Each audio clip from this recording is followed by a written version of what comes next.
MS does suck. MS mucks with your central nervous system. Almost everything about your body, your muscles, your organs, your ability to speak, your ability to understand, your ability to move. MS took everything from me, everything I thought was important, everything I valued. I used to jump in a trampoline and swim with the kids. MS has affected me being a mom because I'm sorry. Despite MS, I will keep riding my bike. I will continue to be the strongest mom that I possibly can. I will still dance with my husband. I will continue to live the life that my daughter expects me to live. Multiple sclerosis may be a part of who you are, but it doesn't define you. I will never stop. I will never quit. I'm gonna keep being me.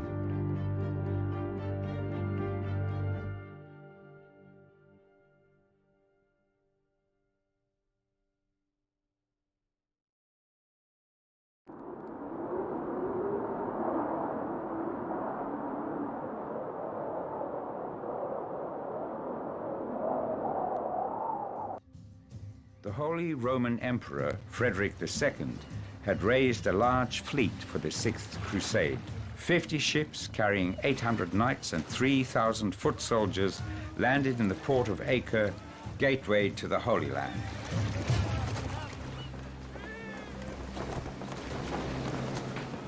Heinrich survived the dangerous voyage. After weeks of darkness, hunger, thirst, and inactivity, he was finally able to set foot on solid ground. Heiliger Georg, sei mit uns, gib mir Mut, lass es gelingen. Pope Urban II had promised that all who died while on crusade would receive immediate remission of their sins.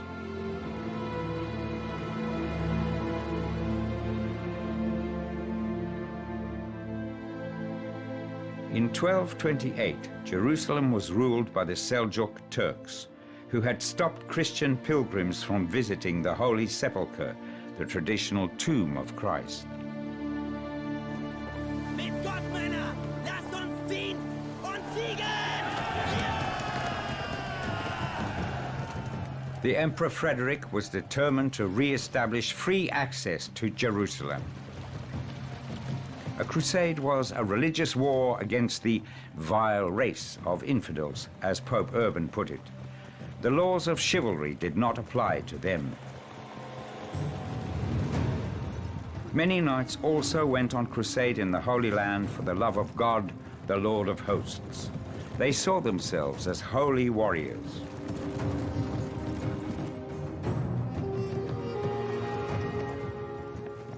Was renewed bloodshed inevitable? Was there no other way? Frederick was above all a politician. He wanted to negotiate. Der Emir erwartet uns. The mere attempt was an outrage in the eyes of the Pope, and not only in his. Jaffa, Bethlehem und ganz Jerusalem für die Christenheit. Aber der Tempelberg, die Moschee, freier Zugang für Muslime? Freier Zugang für Muslime und Juden und Christen. Rather than waging war on the Saracen emir, Frederick negotiated a peaceful settlement. This was unusual, but not unheard of. In the Fahrt, mein Lieber.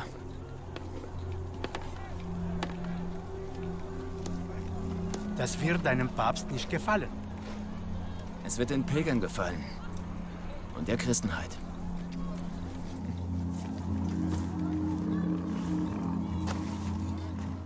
None of the knights had expected that the Sixth Crusade would end peacefully. Ihr seid gekommen, am Grab Christi für euer Seelenheil zu beten. Geht! Jerusalem ist unser!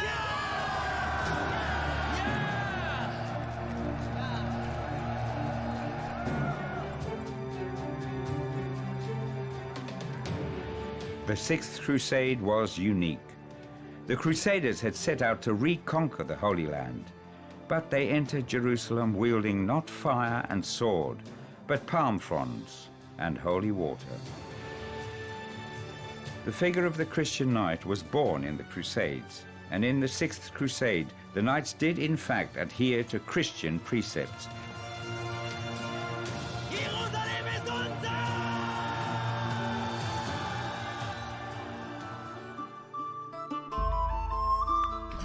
And welcome back and welcome again, Warband fans. And we're setting the Wayback Machine for everyone's favorite century, 1257. And we're doing the Northern Crusades, and we're restarting the Northern Crusades that we've done so many times, probably since version 1 point something. But we're doing the Northern Crusades again with our hero and pagan hunter, Martin von Golan. And we've enlisted in Freelancer, and we're fighting with the Teutonic Knights against the Russians and Lithuanians.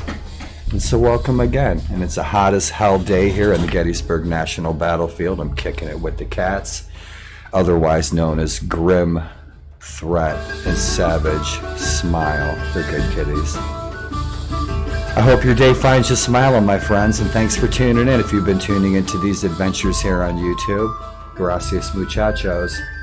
And I hope your day finds you safe wherever you may roam. The weekend's coming, my friends, and I implore you, make some good memories.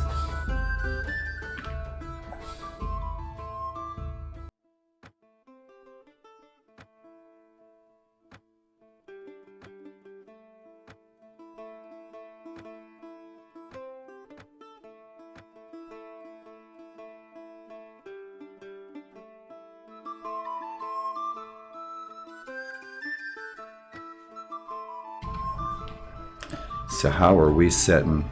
We're sitting with the renown of 152. We're still enlisted in Freelancer, and we are enlisted with the Archbishop of Riga.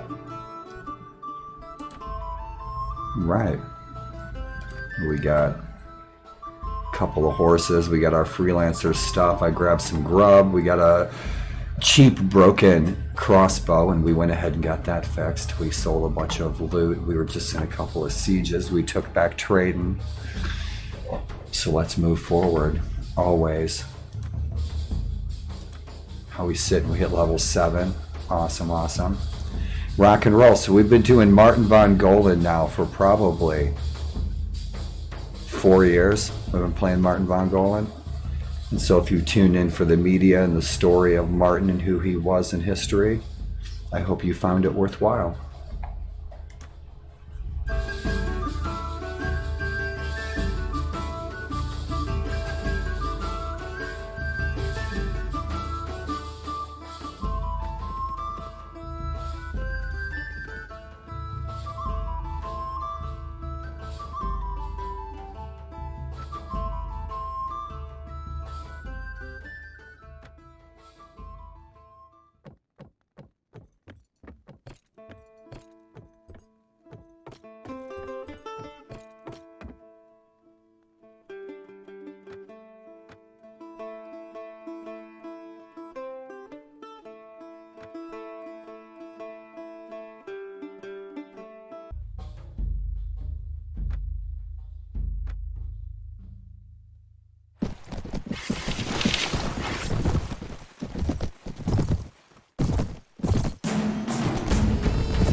A force of German Crusaders arrives in the Holy Land. There, they find that the Order of the Hospital of St. Mary of the Germans, established only a few years earlier during the Third Crusade, is flourishing, caring for the ill and providing lodging for pilgrims.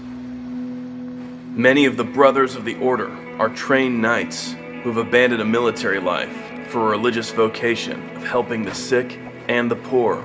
However, the Christian states on the coast of Syria and Palestine, facing the powerful Saracen Ayyubids to their east, suffer from a chronic shortage of fighting men. The German Crusaders conclude that the Brothers of the Hospital of St. Mary should begin taking on military duties.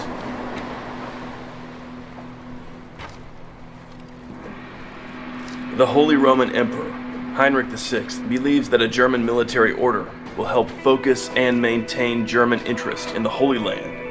In 1197, Heinrich sends a request to Pope Celestine III to reincorporate the German hospital as a military order. The Pope agrees, issuing the order a new charter. In 1198, a new military order is born, essentially a German incarnation of the heavily French Knights Templar. This order, the Brothers of the German House of St. Mary, is better known to the world as the Teutonic Knights. The Teutonic Knights model themselves closely after the Templars, adopting their rule virtually word for word. The rule is written down in German so that all members can understand it easily. Although they retain their hospital function, they are now primarily a military organization. Their membership is dominated by knights who require horses, weapons, equipment, and support staff. Like the Templars, they devote themselves to celibacy, poverty, and obedience, as well as to the cause of the Crusade. They are fighters, warriors who will ride into battle against the enemies of Christendom.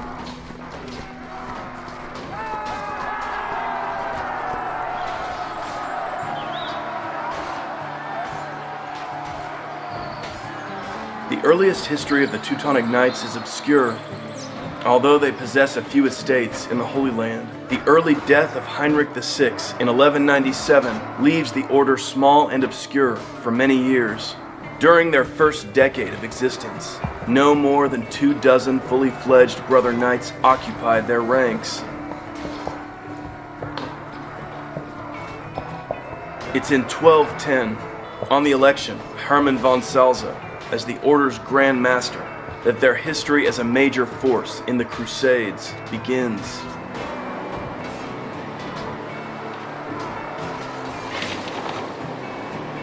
Hermann von Salza is one of those rare men of equal vision and ability. his origins are humble. His family is of the ministeriale class, that is, knightly, but not quite noble. Generations before, one of Herman's ancestors raised the family's status through valor, competence, or both. Herman's birth could prevent him from rising through the ranks of the Templars or the Hospitallers, but a small order like the Teutonic Knights presents him with clear opportunity. There, his affable personality and keen organizational abilities immediately stand out. While still in his 30s, he's elected Grand Master. In 1215, the new Holy Roman Emperor, Friedrich II, names Hermann a Prince of the Empire and gets the order's privileges confirmed and extended.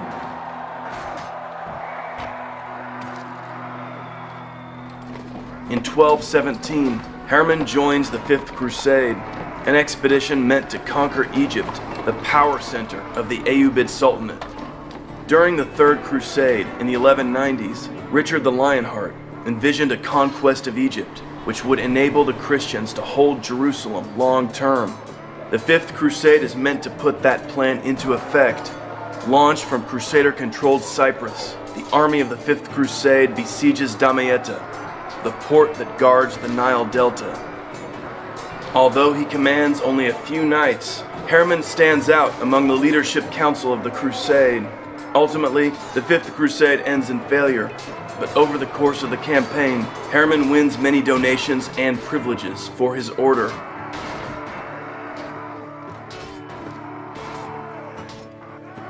Many blame the failure of the Fifth Crusade on the Holy Roman Emperor.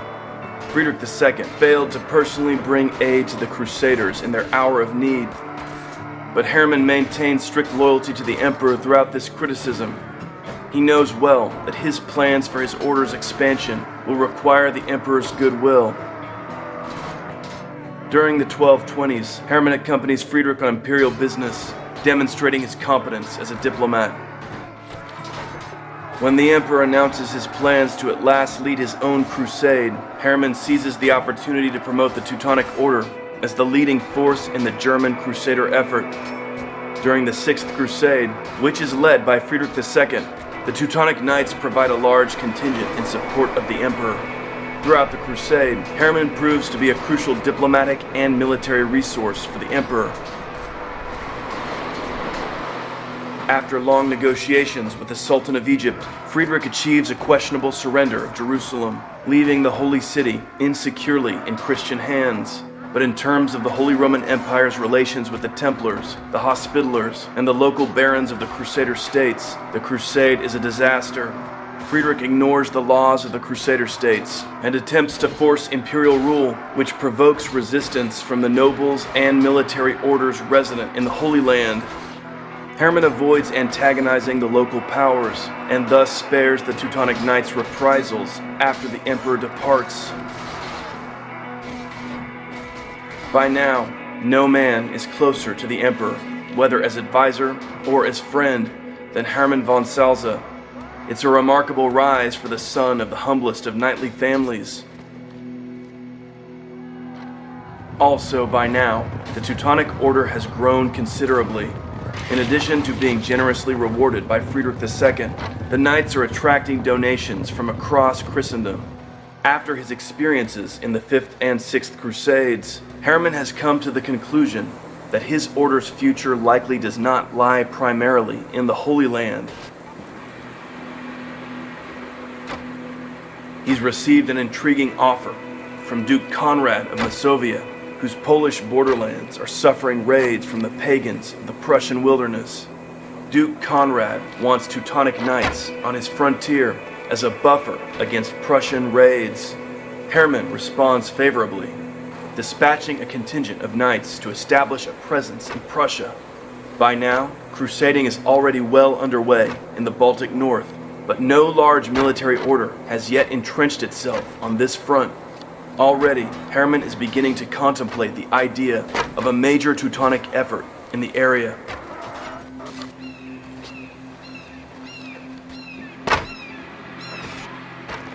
East of the Vistula River, thick forest covered most of the land from the Baltic coast to the western Russian highlands. Much of this territory was impenetrable.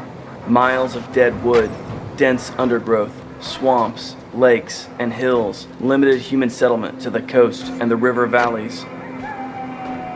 Grazing ground was hemmed in by dense woods of maple, elm, oak, linden, and ash. Bison, bear, elk, and the now extinct aurochs roamed the wilderness.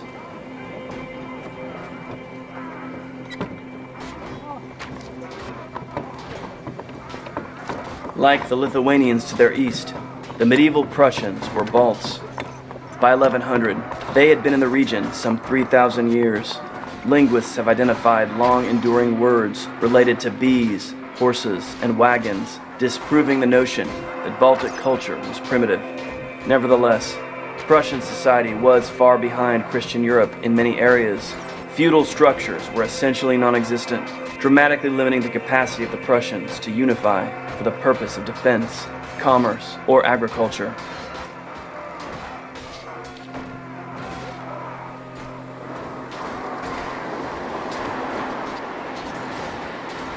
Prussian territory stretched along the Baltic coast to the Vistula River in the southwest.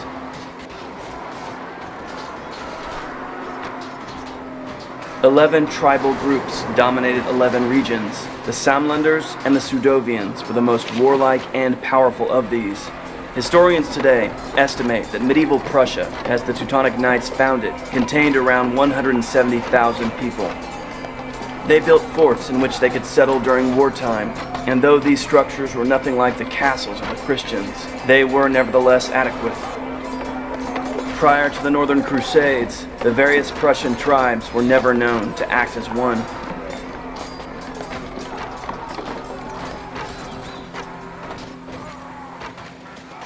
Prussian religion was an offshoot of Indo-European nature worship, comparable to early Greek, Roman, Celtic, and Germanic folkways. Contact with Vikings and Christians had influenced Prussian ideas. In the 10th century, Western missionaries began interacting with the Prussian tribes, but to little effect. However, the remoteness of Prussian territory discouraged travelers and invaders alike. "Let us leave the Prussians with the brute beasts," wrote the first chronicler of Poland in the 12th century.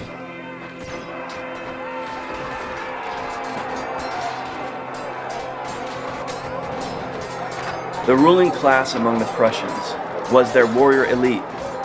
The clans organized communal life, assembled armies, and dispensed justice. Historian William Urban states that newborn females were often abandoned, and so Prussian women were rare, allowing fathers to command a high bride price. Nevertheless, polygamy was practiced, and high-ranking males kept multiple wives. It was not uncommon for Prussian warriors to raid neighboring lands for women.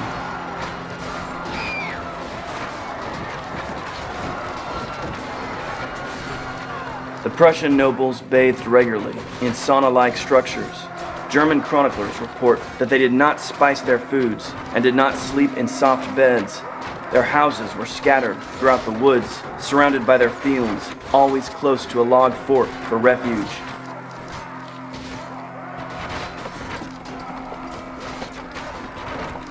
The weapons wielded by the average Prussian warrior were quite poor. Clubs and stones could be effective in ambushes, but they were virtually useless in pitched battle against enemies with horses, armor, and swords. Such arms were available to the Prussian nobility, who functioned as light cavalry with spears, swords, helmets, and mail shirts. This was inferior to the equipment of the average Western knight, but it was effective in the swampy lowlands and rugged hills of the Prussian territory. William Urban doubts that Prussian nobles would have adopted Western military gear, even if it were available to them.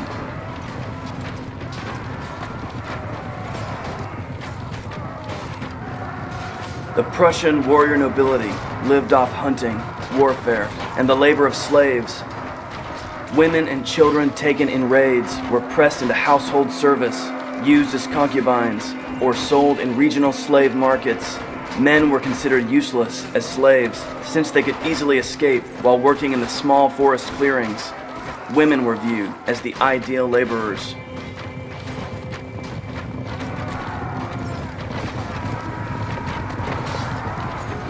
Slave raids were cited by Christians in Poland and Pomerania as the primary reason for waging war against the pagan Prussians. Some modern writers have dismissed this as an excuse for aggressive expansion, but it's far more realistic to recognize the complexity of the issue. Christian regions were driven both by an interest in conquest and a desire to eliminate Prussian slave raids.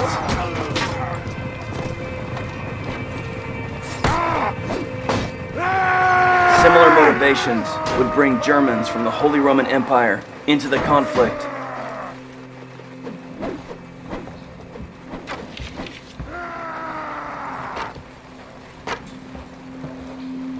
For the Teutonic Knights, stern warrior monks, Christianization of the region was a keen motivating factor in entering the Prussian Crusade.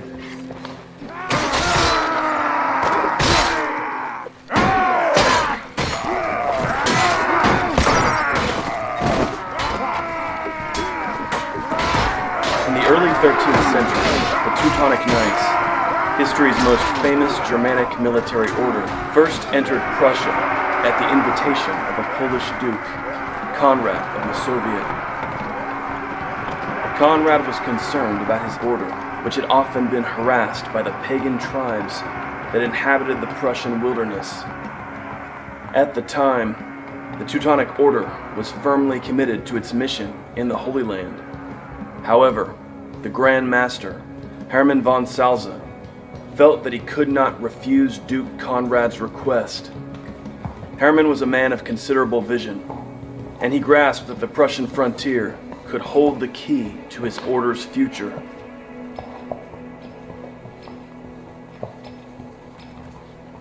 In 1230, a small force of Teutonic Knights arrived on the fringes of the Prussian forests.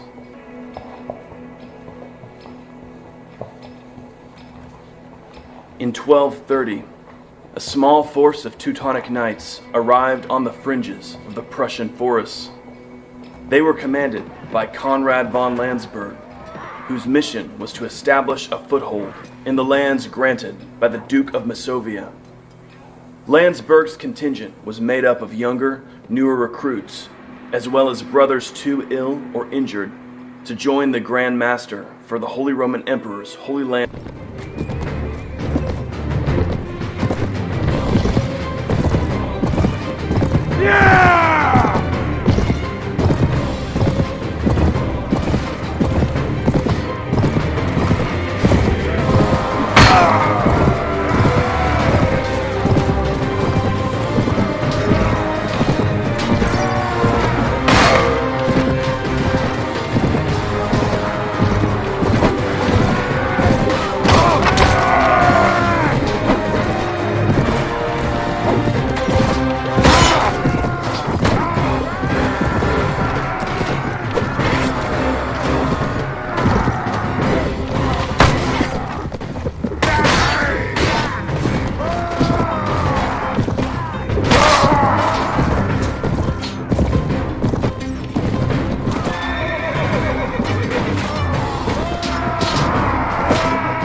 Good fortunes to you, my friend.